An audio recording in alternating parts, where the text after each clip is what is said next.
Familja ime ka pas fatin të mirët me aktivitete politike, domethënë gjithmonë ka pas fatin e kombit në përgjithësi.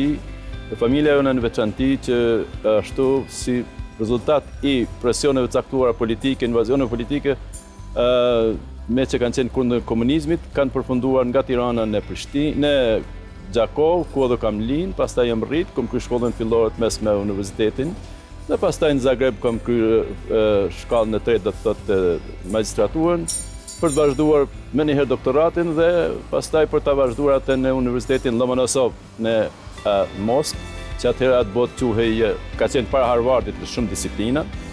Pastaj jam kthyer si profesor në Universitetit të Prishtinës, kam punuar 22 vjet. Kjo është një biografi e shkurtër fillestare.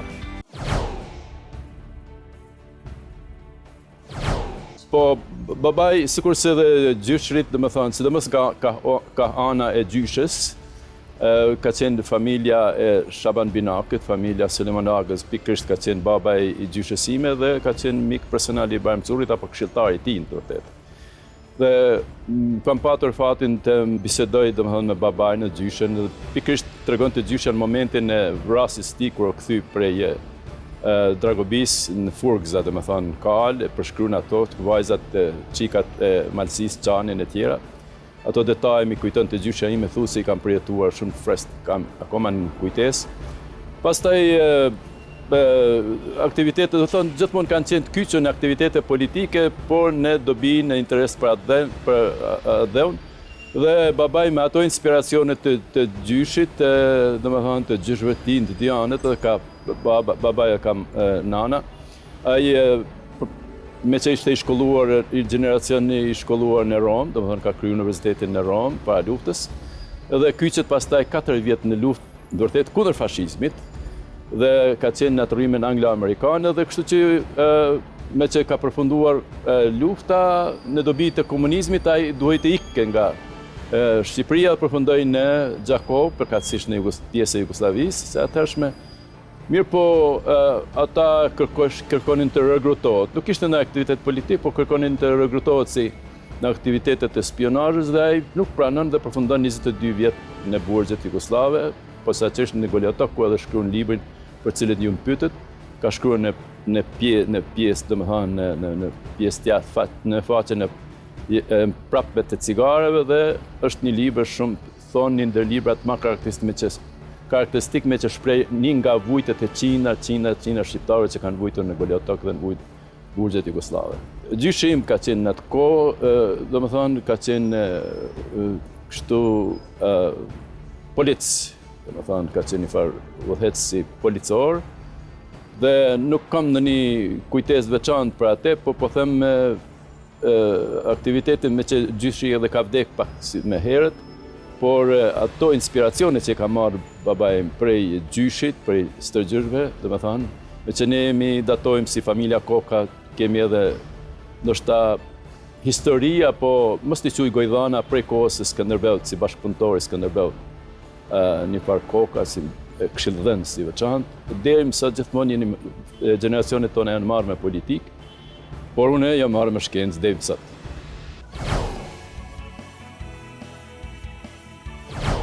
Mund ka interesu gjithmonë e vërteta ka shumë dimensione, duke fshi edhe politike, por mund ka interesu e vërteta me mirë fillt. Ju tregova që e kam kryer fizikën në Prishtinë, pastaj kam vazhduar në Lomonosov në Moskë, dhe pastaj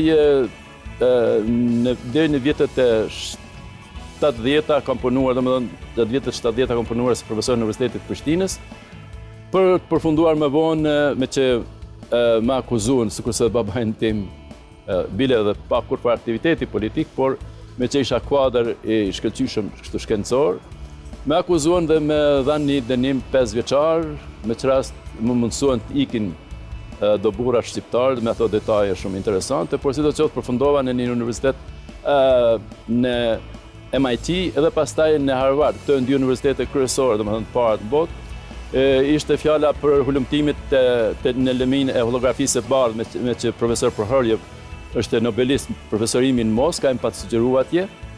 Mirë po, këta zotrit në Harvardën ashtu mas 8 muajve më sugjeruan, me që kisha kurreshtit të mësoj kompjuterin optik, që ishte zbuluar nga David Cassisen, një shkencëtar i famshëm në Universitetin Carnegie Mellon, bartem nga Harvardi në Universitetin Carnegie Mellon, ku aty akoma, domethënë, jam formalisht profesor, ndonë se tash jam i pensionuar, por ai universiteti ka punkte të ndryshme në pjesë në kënde të ndryshme të botës, po duhet përmendi që sidomos në Kuvajt dhe në Afrikën Jugore, në Johannesburg, në Dubai, dhe në 12 vjet të fundit, 15 vjet të fundit jam në Kuvajt. Kështu, si pjesë e Universitetit Carnegie Mellon, domethënë jam drejtor i një laboratori laserik, i cili është ndër më të famshëm në botë, me që para ardhësimi,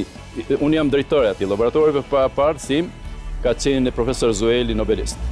Do thonë është fjala për një laborator Nobel, i cili ka zbuluar proceset femtosekondëshe, kurse pasi ka vdek ai, unë jam udhëheqës i grupit dhe ne kemi zbuluar disa procese të ashtu quajtura atosekondëshe, që janë shumë më të avancuara, por na akoma se kemi marrë çmimin Nobel, kështu që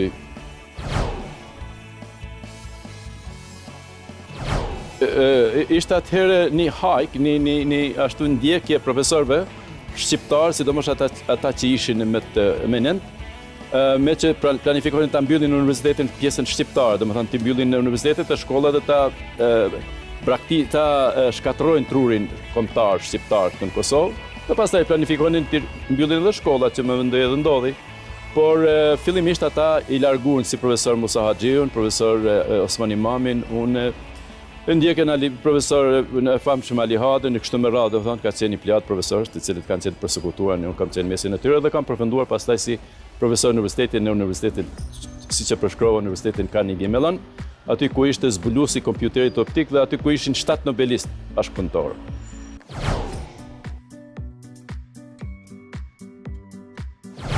Përveç ngritjes profesionale individuale, kam pretenduar gjithmonë të bëj edhe një aktivitet sjellje, domethënë kur flasim për Evropën, dalja në Evropën, në mendoja Evropën ose Amerikën ta sjellim këtu në kuptimin kushtimor shkencor.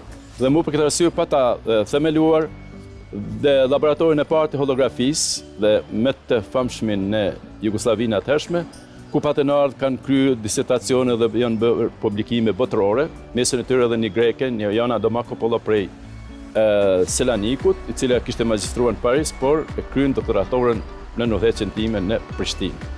Kjo është një rast eklatant, një rast i veçantë, por se ka plot kolegë këtu eminent të Universitetit të Prishtinës dhe me këtu që kanë kryer doktoratura këu në udhëheqjen time.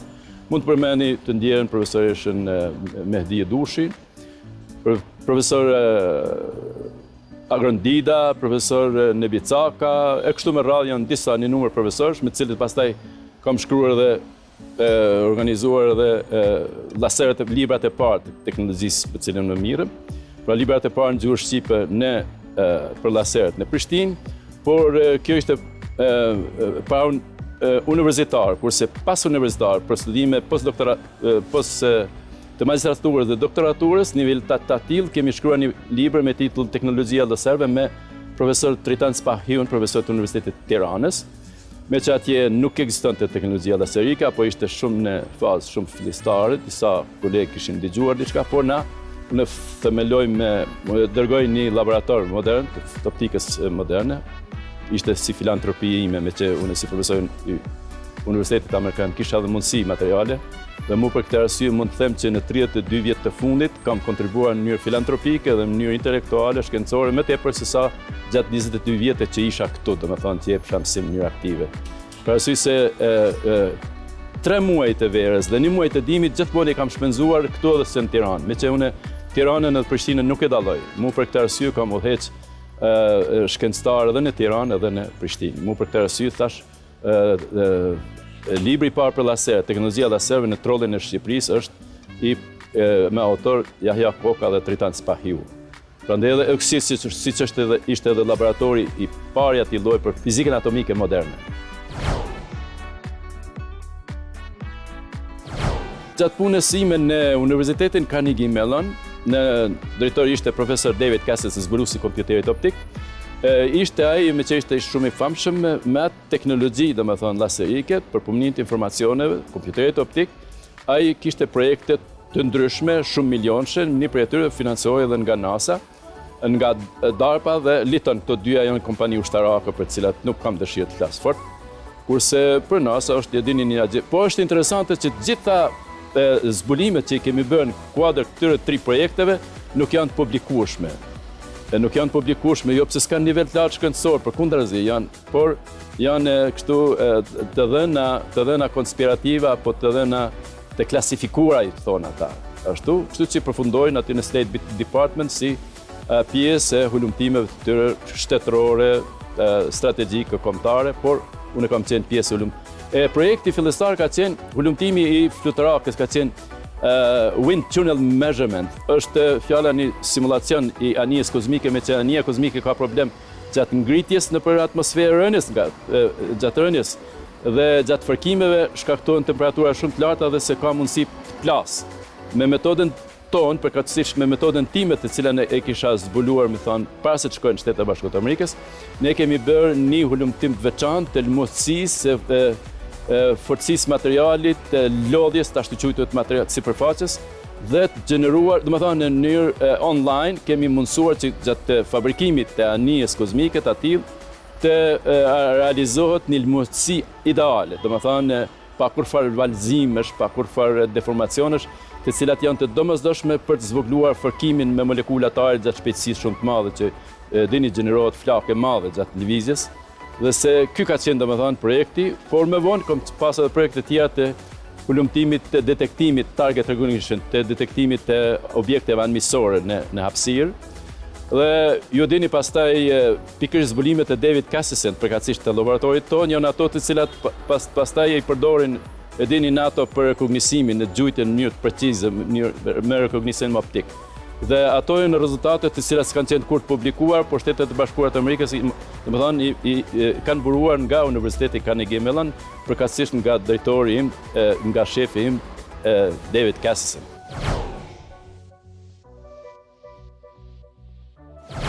Është një ndjesi veçantë kur ti prej një vendit vogël, prej Gjakova, apo prej Prishtinës ose prej Shqiptarisë, shkon atje në një Universitet Carnegie Mellon, kur ti ndin veten në mënyrë të veçantë që të punosh projekte të cilat kanë kuptim të lancimit kozmik, ose vje fjala që kanë një teknologji të shumë sofistikuar ushtarake të rekognisimit armikut e tjera, domethënë të çaqeve dhe target.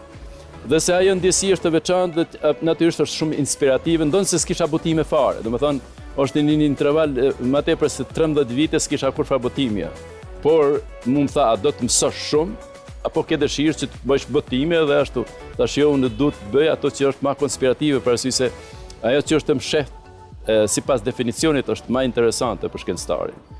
Dhe natyrisht ato ishin rezultatet konspirative të cilat nuk kishim drejt të multiplikojmë, nuk kishim drejt të nxjerrim jashtë ashtu, por natyrisht e nënshkruan ti një kod atje, një ashtu marrëveshje që i ki konsekvencat juridike nëse ti eventualisht jep informacione jashtë projektit tënd për cilën i e kyçur.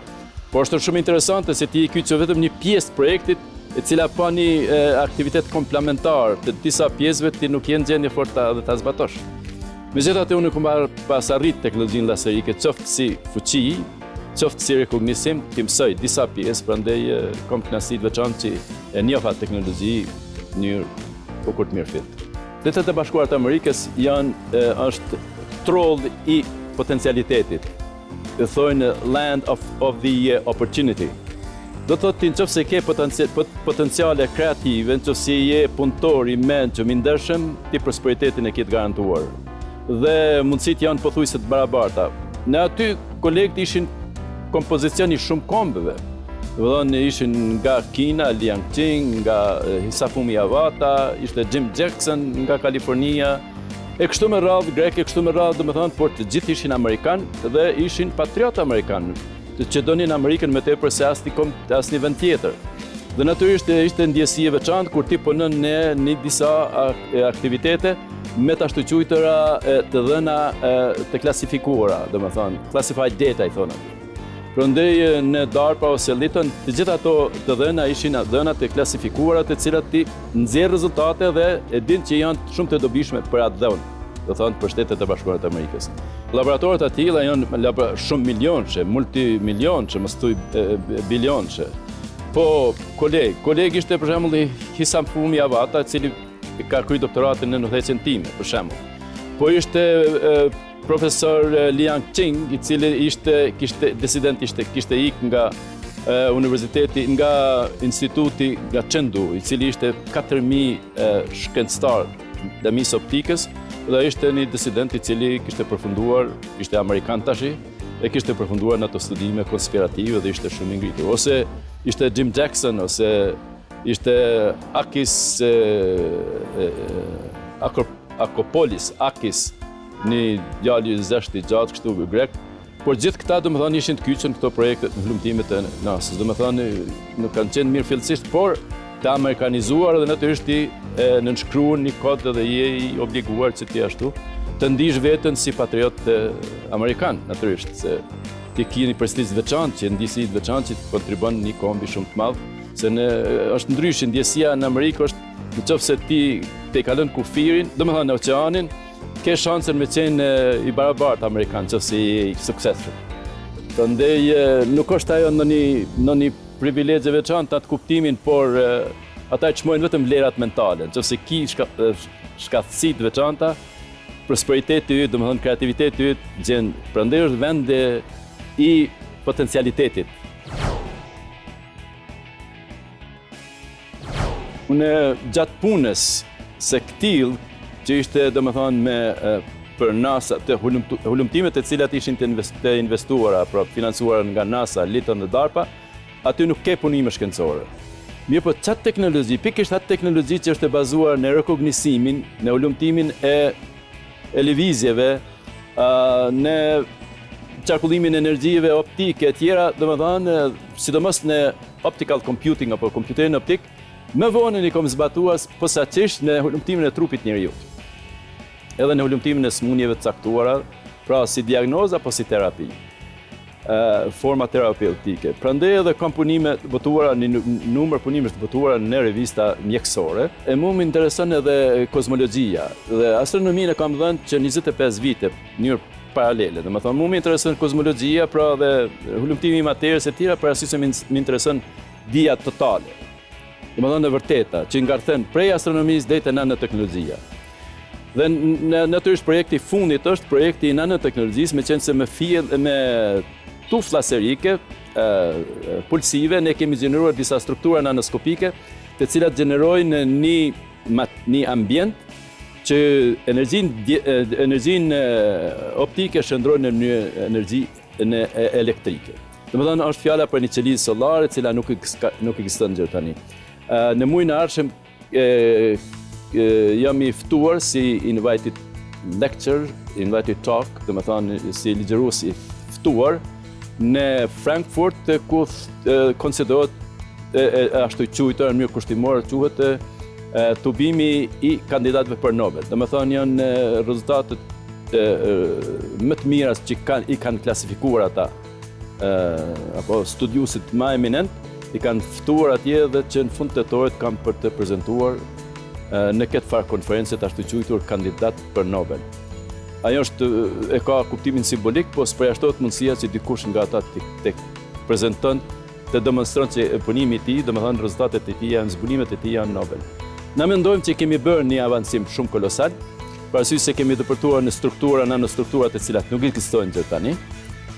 Nivel qoftë jemi shërbyer edhe me detaje, qoftë atomike, qoftë molekulare, qoftë në trupit ngurtë e tjera, domethënë jemi me një teknologji të veçantë laserike të formimit të strukturave me anë të laserëve pulsiv, kemi gjeneruar një eficiencë, domethënë një ambient ku eficienca është shumë e lartë, është rreth 21%. Për ata që dinë ç'është eficienca energjetike, është një eficiencë është kolosale.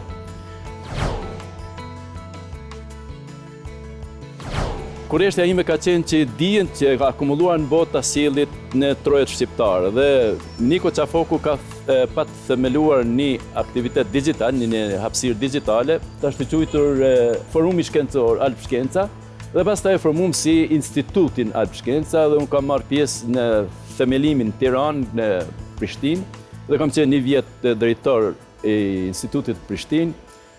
Ne pretendojmë që me anë të kësaj Instituti Alp Shkenca kemi mbledh trurin gjithkombëtar, ku doktorë të shkencave, gjitha lamive, shumicës lamive prej gjitha vendeve të botës, mënyrë alternative, suksesive mbajmë me ligjërata shkencore, do më thonë mbajmë tubime shkencore në Tiranë, Prishtinë, Shkup, e tash e kemi të 15-ën, do më thonë që mbajmë në Tiranë, pastaj në Prishtinë, kështu me radhë. Dhe kjo është një aktivitet, do më thonë, prej shumë aktiviteteve tjera që jo munduar të kontribojnë në ambientet tona, do më thonë në Tiranë dhe Prishtinë. Mas pari, jemi të vendëtuar si shkencëtarë dhe njohim një tjetrin dhe jemi të përgatitur që ne të kontribojmë në atë dheun. Pra si se flitet për humbjen e trurit. Domethënë ne trurin e kemi të përgatitur, të mbledhur, të vendëtuar dhe të gatshëm që të mënyrë ushtarake dhe aktivitetet me qërinë tonë shkencore, projektet caktuar të hudhem në Tiranë, në Prishtinë, por ne gjithmonë një punë të përbashkët, komplementare, se ne nuk dallojmë Tiranë, Prishtinë, Maqedoni, ne jemi Shqipëri atje, në Alp Shkencë.